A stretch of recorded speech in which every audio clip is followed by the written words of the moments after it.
Political vibes ప్రేక్షకులకు నమస్కారం. మిత్రులారా, తెలంగాణలో కేసీఆర్ ను ఎదిరించే మొగోడు లేడు అని నాకు అనిపిస్తా ఉన్నది. రేవంత్ రెడ్డి ఇప్పటి వరకు కేసీఆర్ బొచ్చు కూడా వీకలేదు, భవిష్యత్తులో బొచ్చు కూడా వీకడు అని నాకు అనిపిస్తా ఉన్నది. నువ్వు వేసిన పీసీ ఘోష్ కమిషన్ అనేది ఒక అక్కర్రాని కమిషన్ అని నిన్న హైకోర్టులో ప్రూవ్ అయింది. మరి భవిష్యత్తులో తెలంగాణలో ఏ రాజకీయ పార్టీ రాబోతా ఉన్నది, కాంగ్రెస్ పరిస్థితి ఏంటి, బీజేపీ పరిస్థితి ఏంటి అనేది ఈ వీడియోలో తెలుసుకునే ముందు ఈ యొక్క వీడియోని లైక్ చేయండి, మీ యొక్క అభిప్రాయాన్ని కామెంట్ బాక్స్ లో రాయండి, సబ్స్క్రైబ్ చేయండి. వాళ్ళు మన ఛానల్ సబ్స్క్రైబ్ చేయండి, బెల్ బటన్ నొక్కడం మర్చిపోకండి. మిత్రులారా, కేసీఆర్ తెలంగాణ ఉద్యమ నేత. వాస్తవానికి మనకు తెలంగాణ వచ్చిందంటే కేసీఆర్ కంట్రిబ్యూషన్ 100లో 60% కంట్రిబ్యూషన్ ఉన్నది. ఇందులో నో డౌట్, ఎవరు ఒప్పుకున్నా ఒప్పుకున్నా రాజకీయాలకు అతీతంగా మనం మాట్లాడుకోవాలి కాబట్టి నేను చెప్తున్నా. మిత్రులారా, ఇక పోతే కోదండరాములు కావచ్చు, మనసొంటలు కావచ్చు, అంతటిదే. కోదండరాం అయితే నేను లెక్కకే తీసుకుంటాను కోదండరాం సార్. ఎందుకంటే కేవలం ఒక ఎమ్మెల్సీ పదవి కోసం కాంగ్రెస్ తో జట్టుగట్టి వాళ్ళ పక్కన చేరిండు కోదండరాం రెడ్డి గారు. కాబట్టి ఆయన లెక్కల తీసుకోదు. కోదండరాం సార్ కున్న విలువైంది ఆ ఎమ్మెల్సీ పదవి.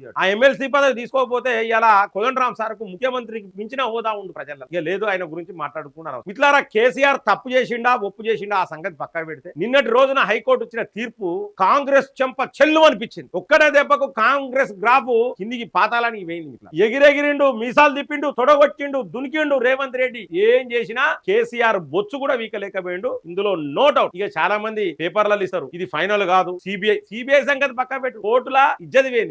లీగల్ గా బ్రహ్మాండమైన తెలివితేటలు ఉన్నాయి కేసీఆర్ తో పెట్టుకోవాలంటే మంచి గట్టి మొగోడు కావాలి, సబ్జెక్ట్ ఉన్నోడు కావాలి. కేసీఆర్ తో పెట్టుకోవాలి. ఆ లెక్కకైతే భారతీయ జనతా పార్టీ ఉన్నారు, 2-3 ఉన్నారు గట్టిగా సబ్జెక్ట్ ఉన్నారు. రఘునందన్ రావు ఉన్నాడు. కేసీఆర్ కు గట్టి మొగుడు అంటేనే రఘునందన్ రావు. అటువంటి రఘునందన్ రావు ప్రస్తుతం ఎంపీకే పరిమితమైండు. అది పక్క విడడం కాసేపు. మిత్రులారా, పీసీ ఘోష్ కమిషన్ అనేది దాని ప్రకారం కేసీఆర్ పైన, హరీష్ రావు పైన, స్మితా సబర్వాల్ పైన, ఎస్కే జోషి పైన, వీళ్ళ నలుగురు పైన చర్యలు తీసుకోవద్దు ఆ కమిషన్ రిపోర్ట్ ను బట్టి. అంటే ఏంది, ఆ కమిషన్ కు ఒక విలువ లేదనంటే దాని ప్రకారం వీళ్ళ మీద చర్యలు తీసుకోవద్దంటే నువ్వు వేసిన కమిషన్ విలువలేని కమిషన్, సమయం వృధా అయ్యే కమిషన్ వేసినావు, డబ్బులు వేస్ట్ చేసుకుని ఒక కమిషన్ వేసినావు, చాలా మంది సమయం వృధా చేసినావు అని చెప్పేసి కూడా అర్థమైతా ఉంది. అంటే మరి కాంగ్రెస్ బీఆర్ఎస్ ఒకట నాకు అర్థం కాదు. ఇంత టైం వేస్ట్ చేసి ఒక విలువలేని కమిషన్ వేసినావు, ఆ మాత్రం జ్ఞానం లేదా? ఒక ముఖ్యమంత్రివి, ఒక రాష్ట్ర ముఖ్యమంత్రివి, నీకు ఎవరున్నారు? సలహాదారులు ఎవరున్నారు? నీ చుట్టుపక్కల ఐఏఎస్లు ఐపీఎస్లు ఎవరు సలహాలు ఇస్తారు? నీ చుట్టుపక్కల ఉన్న అడ్వైజర్లు ఎవరు? తెలంగాణ ఇజ్జది పోతా ఉన్నది. ఎన్నో సందర్భాలలో నువ్వు కేసీఆర్ లక్షల కోట్లు దోసుకున్నాడు. ఇప్పటి వరకు ఒక కేసు కూడా నువ్వు పెట్టలేకపోయినావు, ఒక కేసు నువ్వు చేయలేకపోయినావు. ఈ కార్ రేస్ కేసు అన్నావు, కేటీఆర్ ఎంబడి పడ్డావు. ఇప్పటి వరకు కేటీఆర్ బొచ్చు కూడా వీకలే రేవంత్ రెడ్డి. ఇక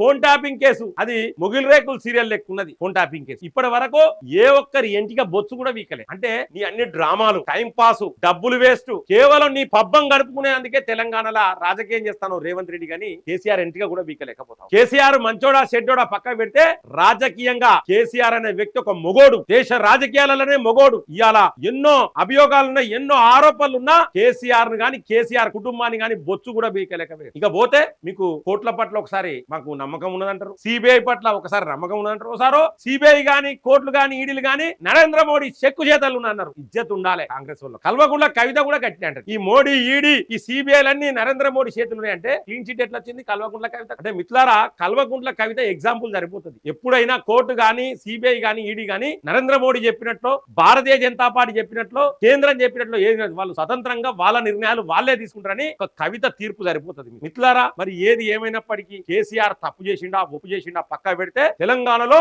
కేసీఆర్ బాద్షా, కేసీఆర్ మొగోడు. కేసీఆర్ ను మించిన మొగోడు తెలంగాణలో లేడు, రాడు, పుట్టాడు. ఇందులో నో డౌట్. మీకు దమ్ము ధైర్యం ఉంటే అంతకు మించిన మొగోడు అని అనిపించుకోవాలనుకుంటే రేవంత్ రెడ్డి ఫుట్బాల్ ఆడుడు కాదు మెస్సీతోని. నీకు దమ్ము ధైర్యం ఉంటే కేసీఆర్ చేసిన తప్పులను మరో 50 రోజులలో ప్రూవ్ చేసి లోపడను. నీకు అంత దమ్ము ధైర్యం లేదు, నీ దగ్గర అంత సబ్జెక్ట్ లేదని మేము అనుకుంటున్నాం. ఈ దెబ్బతో నువ్వు 100 సార్లు చెప్పినావు కేసీఆర్ ను పాతాళానికి దొక్కుతా, 100 మీటర్ల గొయ్యి దాటి పాతి అందులో బాతుతా, కాళ్ళు తలకాయలు తీస్తా, లేకపోతే బోటీ తీతా, పేగులు మెడలేసుకుంటా అని చెప్పినావు. ఇప్పటి వరకు బొచ్చు కూడా మెడలేసుకోలేదు. ఇందులో నో డౌట్ ప్రజలందరూ చూస్తా ఉన్నారు. మిత్రులారా, ఏది ఏమైనప్పటికీ ఒక రేవంత్ రెడ్డి అనే వ్యక్తి ఒక ఫెయిల్యూర్ సీఎం అని చెప్పేసి మరొకసారి ప్రూవ్ అయింది.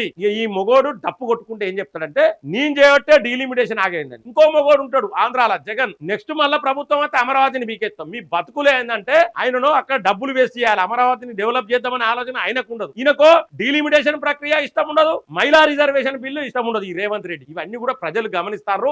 ఓటుతోని ఒక సరుపు జరితే మీ దయ్యం వదులుతుంది, దిమ్మ తిరిగి మీకు మైండ్ బ్లాక్ అవుతుంది. నెక్స్ట్ ఎన్నికలల్లా ఈ దెబ్బతోని మీ గ్రాఫ్ మొత్తం పడిపోయిందని చెప్పేసి నా క్లియర్ గా నా యొక్క విశ్లేషణ. మిత్రులారా, మరి నా యొక్క విశ్లేషణ సరైనది అనిపిస్తే కామెంట్ బాక్స్ లో కామెంట్ చేయండి, మీ యొక్క అభిప్రాయాన్ని లైక్ చేయండి. వీడియోను సబ్స్క్రైబ్ చేయండి, వాళ్ళు మన ఛానల్ సబ్స్క్రైబ్ చేయండి, బెల్ బటన్ నొక్కడం మర్చిపోకండి మిత్రులారా. జై హింద్, జై భారత్.